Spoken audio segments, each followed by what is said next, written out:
दोस्तों अब बात करते हैं कंस्ट्रक्शन प्रोसेस का फर्स्ट पॉइंट, जिसके द्वारा हम एस्टिमेशन फाइंड आउट करते रहेंगे हर एक आइटम, हर एक क्वांटिटी का। तो सबसे पहले जब भी कोई हम कंस्ट्रक्शन प्रोजेक्ट स्टार्ट करते हैं तो सबसे बड़ी दिक्कत आती है, हमें कुछ साइट इस तरह से मिल पाती है। जब हम साइट हमें कुछ ऐसे मिली हुई है तो क्या हम इस वाली साइट पर कंस्ट्रक्शन स्टार्ट कर सकते हैं? बिल्कुल नहीं। हमें ऐसी साइट जब भी मिलेगी तो हमें सबसे पहले साइट को करवाना पड़ेगा क्लीन।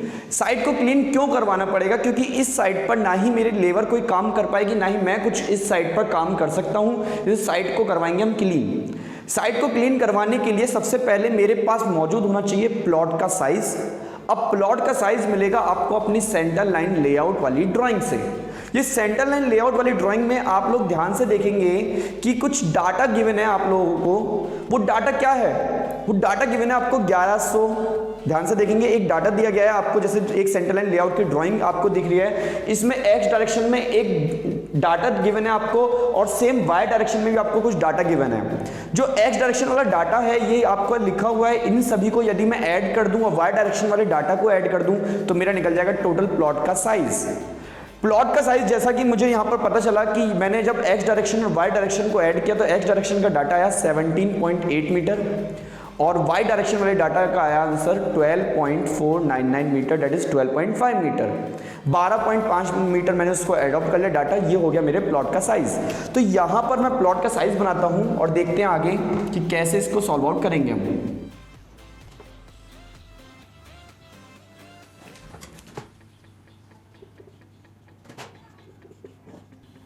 ये एक मेरे पास प्लॉट है जिसका साइज है 17.8 मीटर क्रॉस 12.5 मीटर का, ये है एक प्लॉट।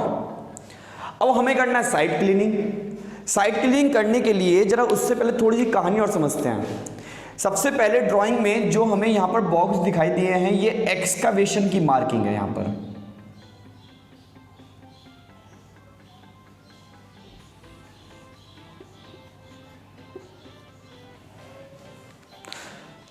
जैसा कि आप लोगों ने देखा प्लॉट के साथ यहाँ पे कुछ एक्सकावेशन की मार्किंग कर दी गई है। अब एक्सकावेशन की मार्किंग होने के बाद यहाँ से एक्सकावेट होगा सॉइल मेरा और यहाँ पे हम अपने कंस्ट्रक्शन प्रोसेस के आगे के पॉइंट जैसे फुटिंग हो गया, कॉलम हो गया, बीम्स हो गए, वो सब इंसर्ट करेंगे यहाँ पर। लेकिन मेरी साइट पर कुछ मटेरियल्स आते हैं। मटेरियल्स क्या क्या आते हैं साइट पर? सीमेंट, सैंड, एग्रीगेट, स्टील और भी बहुत सारे मटेरियल मेरी साइट पर पहुंचते हैं। अब मुझे वो मटेरियल रखने होंगे साइट पर, क्योंकि जो मेरा क्लीन एरिया होगा वहीं पे रख पाऊंगा मैंने वो मटेरियल लिया सीमेंट और सीमेंट को यहाँ पे रख दिया। यहाँ पे रख दिया मैंने, सीमेंट खाली जगह थी। सैंड को यहाँ पे रखवा लिया, एग्रीगेट को यहाँ पे रखवा लिया और स्टील भी आएगा। अब स्टील की बार ऐसे आती है यू शेप में, मैंने स्टील की बार को ऐसे रखवा दिया। सच में दोस्तों, क्या यहाँ पर ऐसी सिचुएशन बन सकती है? पॉसिबल है कि मेरा जो प्लॉट है जहां मैं कंस्ट्रक्शन कर रहा हूं वहीं पे ही आसपास मटेरियल रखवा दूं जहां मुझे खाली जगह दिख रही है? नहीं रख सकता ऐसा। क्यों? क्योंकि मेरी जो लेबर है, मेरे जो इंजीनियर्स हैं, उनको काम करने में बहुत ज़्यादा दिक्कतें आएगी अगर मटेरियल मैंने ऐसे रखवा दिया। और हमने जो क्लीन करवाएंगे एरिया, वो इतना एरिया क्लीन करवा रहे हैं और इसी एरिया में तो क्या करना है मुझको, प्लॉट में जो अपना कंस्ट्रक्शन के प्रोसेस स्टार्ट करने हैं। तो हम क्या करते हैं, प्लॉट के एरिया से थोड़ा सा बाहर अपने जितने भी मटेरियल साइट पर आते हैं उनको रखवा लेते हैं। लेकिन एक दिक्कत है मेरे साथ, यहाँ का जो एरिया ये तो पहले से गंदा है, यहाँ पे क्लीन नहीं हुआ। मान लो फॉर एग्जांपल प्लॉट के साइड में एरिया था, हमने उसको क्लीन करवाया ही नहीं। प्लॉट के एरिया को क्लीन करवाया, साइड वाले एरिया को क्लीन नहीं करवाया और वहाँ पे गंदा है, हमारा डिस्पोजल आइटम पड़ा है और ग्रास हैं और भी बहुत सारे साइड पर स्लज आइटम पड़े हुए हैं। लेकिन मैंने यहाँ पर मटेरियल्स को अपने डंप करा दिया इधर। लेकिन सपोज करो सैंड को डंप कराया मैंने उस गंदा जो एरिया था, तो सैंड जो नीचे जो अर्थ सरफेस के साथ सैंड कांटेक्ट में है, क्या मैं उसको यूज कर सकता हूं अपने कंक्रीट में? नहीं कर सकता।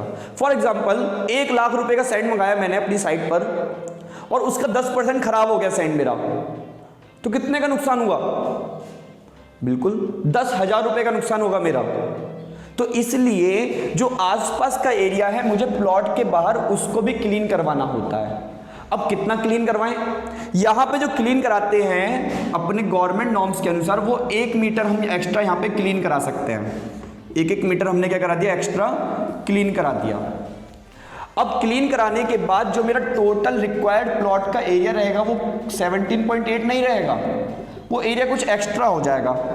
अब कितना एक्स्ट्रा हो गया उसको मैं बताता हूं अभी। तो ध्यान से देखेंगे, डॉटेड लाइन में जो मैंने बनाया है ये हो गया मेरा रिक्वायर्ड साइट क्लीनिंग का एरिया। अब यहां से लेकर यहां तक का डिस्टेंस कितना होगा, देखो ये वाला डिस्टेंस था 17.8, उसमें 1 मीटर एक्स्ट्रा इधर से हुआ, 1 मीटर एक्स्ट्रा इधर से हुआ, तो ये हो गया 17.8 + 1 दैट इज 19.8 मीटर। अब इसका विड्थ यहां से लेके यहां तक की विड्थ थी 12.5 मीटर, उसमें हमने 1 मीटर एक्स्ट्रा ये किया, 1 मीटर एक्स्ट्रा ये वाला डिस्टेंस किया, ये हो गया मेरा यहां से लेके यहां तक का distance 12.5 metre +1 + 1 that is 14.5 metre. ये हो गया रिक्वायर्ड प्लॉट का एरिया मेरा। अब ये समझ में आया मुझे साइट क्लीनिंग। अब मैं यहां पर ये जो मैंने किया था इधर ये काम नहीं करूंगा, एक्सकवेशन जरूर अंदर होगा प्लॉट के अंदर, लेकिन मटेरियल प्लॉट के अंदर नहीं रहेगा, यहां एक्सकवेशन होगा बस। जो प्लॉट के बाहर का एरिया था यहां पे मैं सीमेंट रखवा सकता हूं, अब यहां पे सैंड रखवा सकता हूं, यहां पे मैं एग्रीगेट रखवा सकता हूं, स्टील भी बाहर रखवा सकता हूं मेरे, लेकिन प्लॉट जो होगा उसको किसी भी तरह की डिस्टरबेंस मुझको नहीं मिलेगी। तो जैसा कि आप लोग देख रहे हैं यहां पर किसी भी तरह की मेरे डिस्टरबेंस नहीं मिलने के कारण अब मैं इजीली कंस्ट्रक्शन के आगे के प्रोसीजर भी स्टार्ट कर सकता हूं। तो ये एक्सप्लेनेशन था किसका, साइट क्लीनिंग का। अब मैं आपको सिखाऊंगा कि मैन्युअली इसको कैसे हम अपने एस्टिमेशन शीट में फिलअप कर पाते हैं। आप लोग ये जो मैं मैन्युअली सिखा रहा हूं आप लोग इसको एक्सेल में पुटअप करेंगे और एक्सेल में सीखेंगे कैसे आप इसको इनपुट करते हैं। तो आपको समझना पड़ेगा पहले एक एस्टिमेशन शीट। अब एस्टिमेशन शीट क्या होती है, एस्टिमेशन शीट के अंदर सबसे पहले आता है सीरियल नंबर, सीरियल नंबर के बाद आता है डिस्क्रिप्शन, डिस्क्रिप्शन के बाद आता है नंबर ऑफ आइटम, देन आता है लेंथ, देन आता है विड्थ, देन आता है हाइट, देन आता है total and the last units. Description को हम आइटम भी बोल सकते हैं क्योंकि हमने स्टार्टिंग में आइटम्स समझे थे, आइटम्स क्या होते हैं। आप डिस्क्रिप्शन में वही आइटम लिखेंगे। तो बिल्डिंग आइटम का, बिल्डिंग कंस्ट्रक्शन का पहला आइटम क्या हुआ, साइट क्लीनिंग, जो अभी हम यहाँ पे किए हैं। क्या किए हैं, साइट को क्लीन करवाएं। जैसा कि आप यहाँ भी देख सकते हैं साइट को क्लीन, पहले कैसा साइट दिखा था, अब मुझे साइट को क्लीन होने के बाद दिख रहा है। तो बिल्डिंग आइटम का फर्स्ट पॉइंट क्या है मेरा, साइट क्लीनिंग। तो यहां पर जाऊंगा मैं, यहां पे लिखूंगा सीरियल नंबर में 1, यहां पर लिखूंगा मैं साइट क्लीनिंग। साइट क्लीनिंग में कितनी बार कराऊंगा एक प्लॉट की, एक ही बार। और कितने प्लॉट है मेरे पास, एक ही प्लॉट का मैं एस्टिमेशन कर रहा हूं, तो नंबर ऑफ आइटम में लिख दूंगा 1। लेंथ मेरे पास आई है 17.8 + 1 दैट इज 19.8। अच्छा एक चीज यहां पर समझेंगे सभी कि हम लोग जब मैन्युअली सॉल्व करते हैं तो हम करते हैं 2 + 2 = 4, और अब हम काम कर रहे हैं किस पे, एक्सेल शीट पे।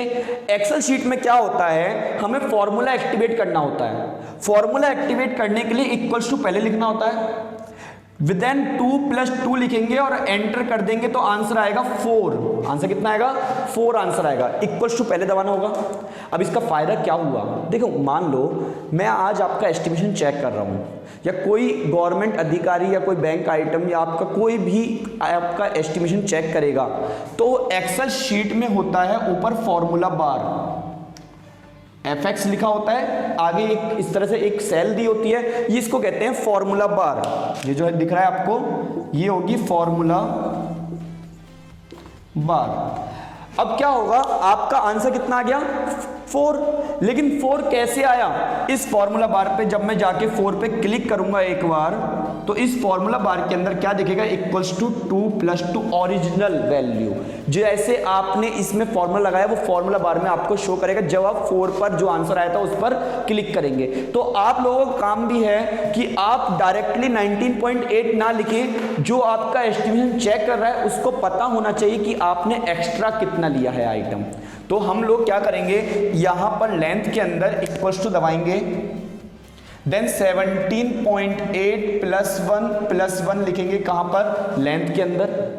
अब विड्थ कितनी थी 12.5 प्लस 1 ये टोटल, तो ये हम क्या करेंगे विड्थ के अंदर इक्वल्स टू 12.5 प्लस 1 यहां पे लिखेंगे। अच्छा साइड क्लीनिंग की कोई हाइट भी होगी क्या, कि हम साइड को क्लीन करवाने कोई हाइट होगी?